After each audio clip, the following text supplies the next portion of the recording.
Hello student, कैसे हैं आप लोग। जेबीबी मैथ पॉइंट में आपका स्वागत है। आज मैं आपको गुणनखंड के बारे में बताऊंगा। सम गुणनखंड कैसे निकालें, विषम गुणनखंड कैसे निकालें और कुल गुणनखंड कैसे निकालें किसी संख्या का। ठीक है, चलिए मैं आपको बताऊंगा कैसे निकालते हैं और किस तरीके से निकालते हैं। ठीक है, जैसे कि मैंने एक नंबर लिया, मैंने लिया 120। तो 120 में आपसे पूछेगा कि 120 के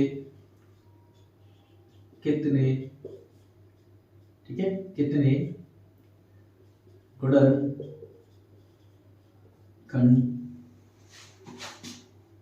होंगे।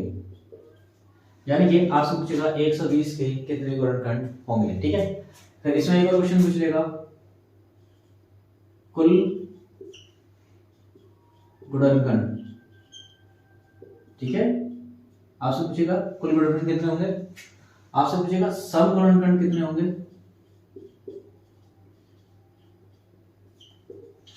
फिर आपसे पूछेगा विषम गुणनखंड कितने होंगे,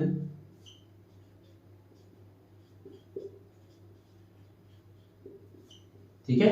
आपसे पूछेगा कुल गुणनखंड कितने होंगे, सम गुणनखंड कितने होंगे और विषम गुणनखंड कितने होंगे। ठीक है, इस तरीके से आप निकालेंगे और मैं बताऊंगा किस तरीके से निकालना है। ठीक है, तो सबसे पहले हम 120 के फैक्टर करेंगे, यानी कि 120 के फैक्टर यानी कि गुणनखंड। ठीक है, चलिए करिए। सबसे छोटा डिजिट कौन सा होता है? 2।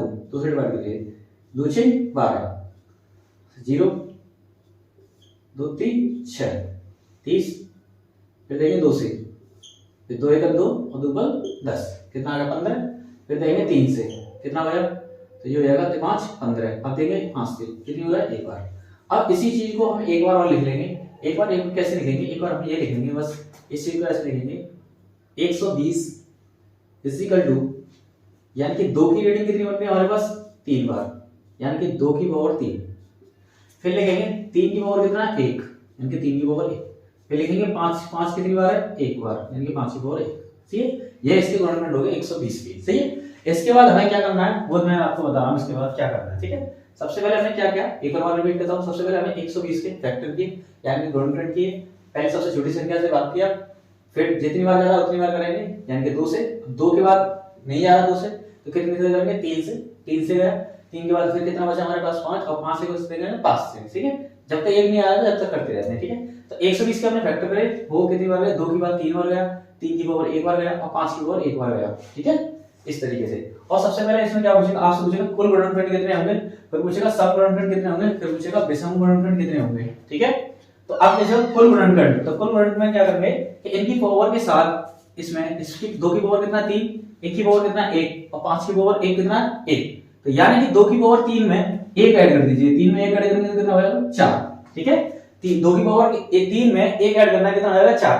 ऐसे 3 की पावर 1 है तो कितना हो जाएगा, 3 की पावर 1 में ऐड करेंगे तो 1 2।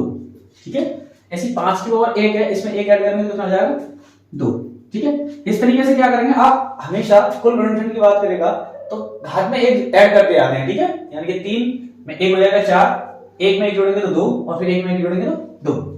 फिर इसका क्या करेंगे, आपस में मल्टीप्लाई, 4 दूनी 8 और 8 दूनी 16। इस तरीके से आप बता सकते हैं कि 120 के कुल गुणनखंड 16 होंगे। ठीक है, अब इसके बाद क्या करेंगे, आपसे पूछेगा सम गुणनखंड क्या होंगे। ठीक है, क्या पूछेगा, सम गुणनखंड। सम गुणनखंड में क्या करना है आपको, जो दो की जो नंबर है वो सम है, बाकी दोनों विषम है। जो नंबर है वो सम है। सम में क्या करना है, आपके पास जो घात दे रखी है 2 की घात कितनी है 3, यानी कि इसमें आपको बढ़ाना नहीं है बिल्कुल। पहले बढ़ाया था, इसमें नहीं बढ़ाना, यानी कि 2 की पावर 3 है तो 3 ही रखना है। ठीक है, यानी कि सम की बात कर रहा है तो 2 की घात जितनी है उतना ही रखना है, यानी कि 3 है तो 3 ही रखना है। ठीक है, उसके बाद सम में ऐड करना है, यानी कि 1 में ऐड करेंगे तो 2, फिर 1 में ऐड करेंगे तो 2। ठीक है, इस तरीके से इनका आपस में मल्टीप्लाई करेंगे, 2 3 6 और 6 दूनी 12। यानी कि इस तरीके से बता सकते हैं कि 120 में सम गुणनखंडों की संख्या कितनी है हमारे पास 12।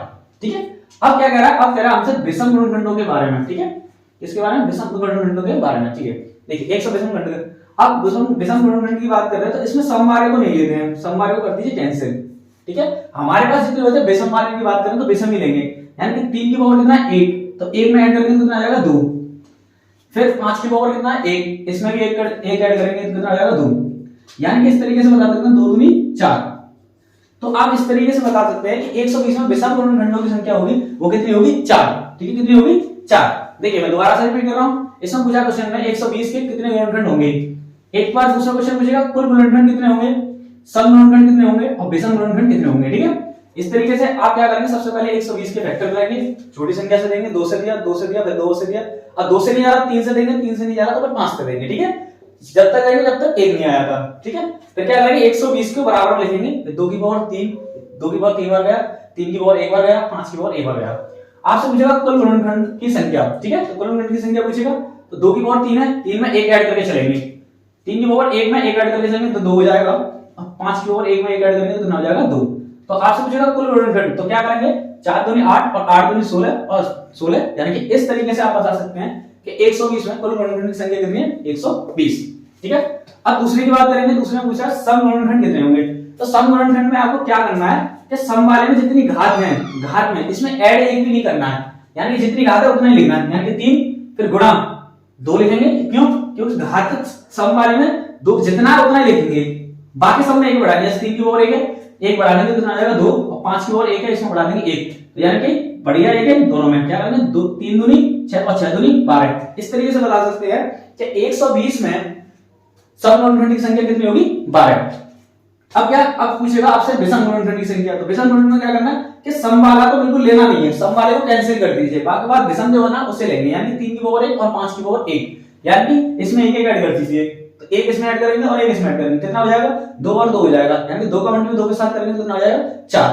तो इस तरीके से विषम गुणनखंड की संख्या कितनी आ गई हमारे पास 4। इस तरीके से आप बता सकते हैं किसी भी संख्या का विषम गुणनखंड के बारे में और सम गुणनखंड के बारे में और कुल गुणनखंड के बारे में। ठीक है, देख लीजिए एक और, इस देख लीजिए। ठीक, अगर आपको हमारी वीडियो अच्छी लगी हो तो लाइक करें, हमारे चैनल को सब्सक्राइब करें और अपने दोस्तों को ज्यादा से ज्यादा शेयर करें और कमेंट करें और हमें ये बताएं कि अगली वीडियो किस पर बनाएं। Thank you.